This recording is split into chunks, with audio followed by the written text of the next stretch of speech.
A gente acompanha agora mais um trecho do coral dentro da Abadia de Westminster.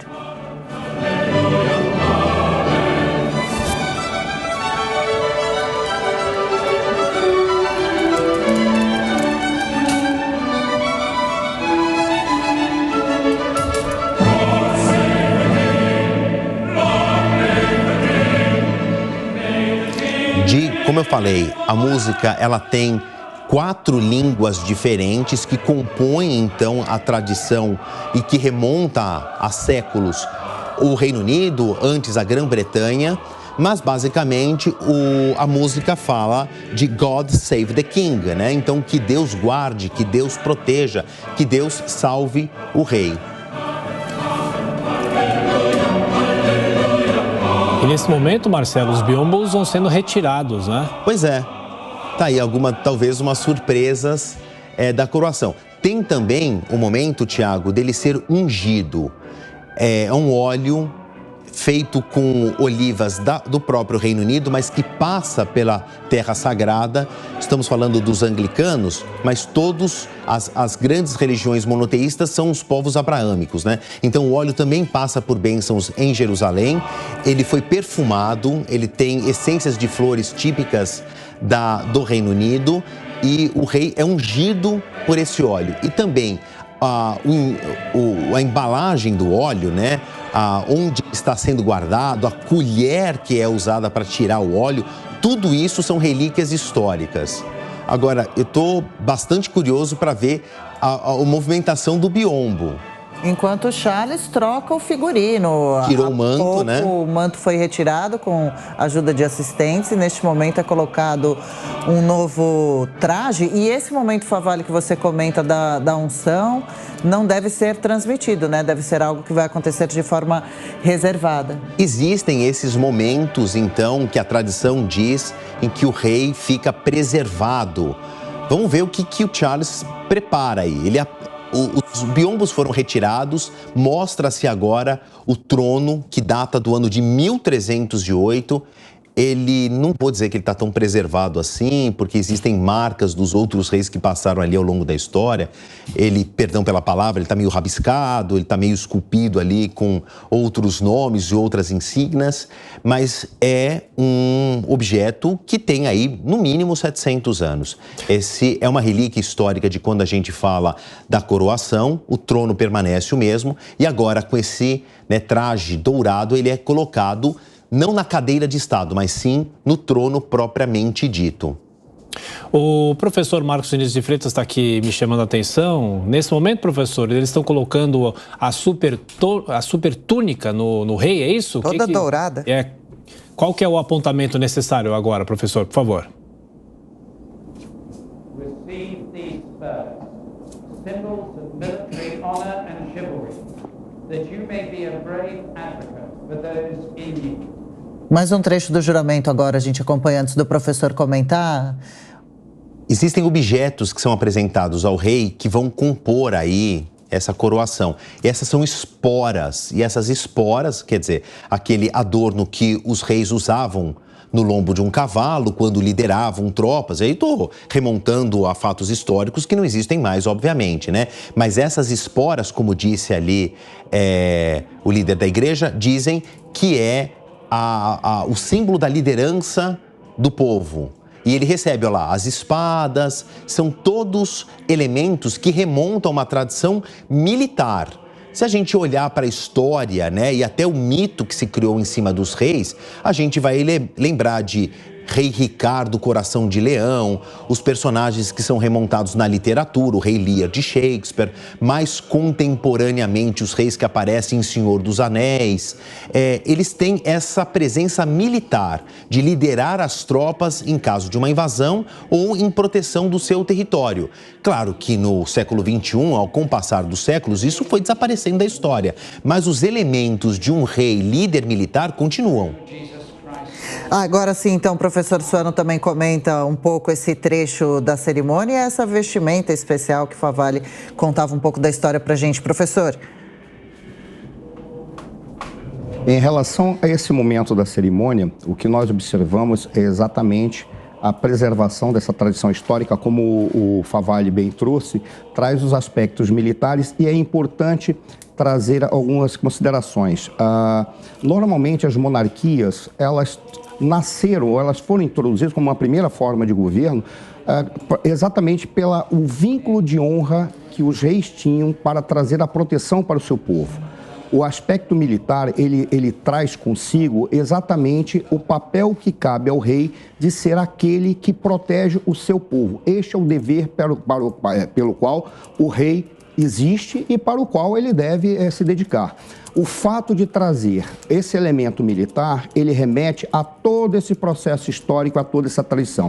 É importante nós trazermos também em consideração qual é o significado do conservador neste aspecto. O conservador não é aquele que recusa as transformações históricas, é aquele que preserva os valores que são sagrados e incorpora todo o momento, o espírito do tempo e o espírito de um povo, no momento histórico específico, ao longo do tempo, mas de acordo com os fatos e os valores que garantem esta continuidade. O elemento militar sempre estará presente, independentemente das monarquias contemporâneas não terem a presença de reis como sendo belicistas, belicosos ou militares propriamente dito. Apesar de, no caso da monarquia britânica, todos os príncipes são obrigados a servir as Forças Armadas, a ter uma formação militar, a entender uma voz de comando, a ser capaz de participar de uma operação. Não à toa nós vimos os príncipes britânicos tendo participado da Guerra das Malvinas, tendo participado, no caso das guerras mundiais, aqueles que nos momentos históricos estiveram presentes.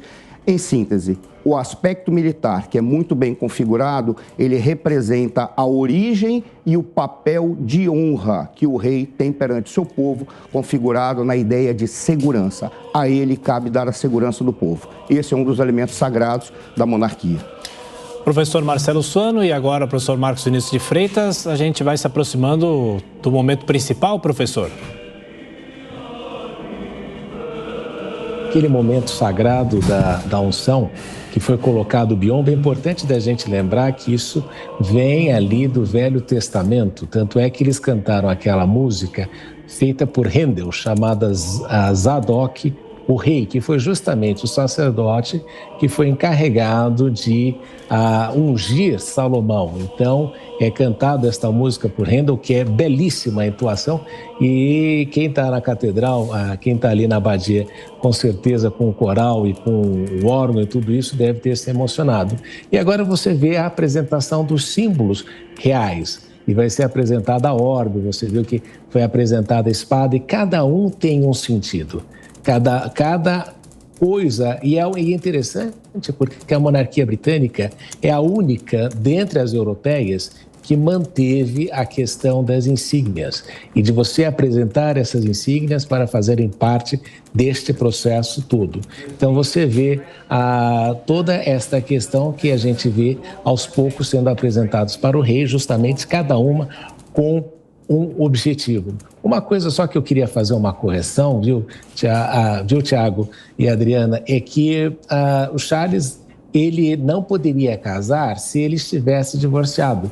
Quando a princesa Diana falece, é permitido que ele possa se casar novamente, o que vai acontecer, acho que menos de uma década depois, quando ele oficializa o casamento com a rainha Camila. Então, não é que ele casou divorciado, a esposa já não era, ele já era viúvo, não é mesmo? E aí não poderia ter essa situação de casar.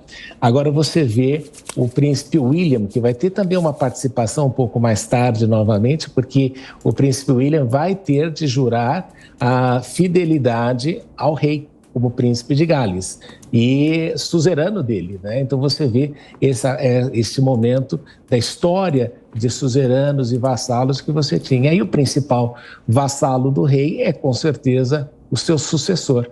Então, nós notamos toda essa tradição sendo apresentada. E tem uma coisa importante, né? Esta cerimônia, ela tem este caráter religioso para denotar que, como chefe de Estado, a principal função do líder é servir.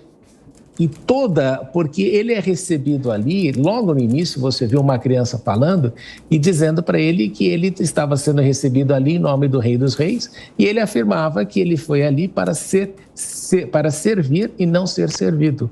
Então toda esta situação, quando a gente observa nos regimes presidencialistas, que você vai, jura a Constituição, você não tem este peso que é justamente uma cerimônia em que você lhe retiram toda aquela as roupas e a opulência, e você recebe a responsabilidade divina de conduzir como servidor público número 1 do Estado, como servidor público número 1 de uma nação. Você recebe esta coisa de uma maneira muito mais solene do que somente colocar a mão na Constituição. E aí você vê a apresentação da orbe, que tem justamente aquele símbolo do poder do soberano. É interessante que ela, quando foi confeccionada, você vai ver que ela só tinha 3 continentes, e você vê ali em cima a cruz de Cristo, que é importante, né, de você lembrar que o rei Charles é um rei cristão. Não podemos perder isso de perspectiva. E o anglicanismo tem uma característica fundamental. Eu sempre sugiro que as pessoas visitem um dia a Catedral Anglicana de São Paulo com o reverendo Aldo e com o coral, o louvor fantástico que eles têm lá, porque você vê que mesmo a Rainha Elizabeth dizia: o anglicanismo, quando fala de defender fé, não é defender a fé anglicana, é defender a possibilidade de as pessoas terem a sua própria fé.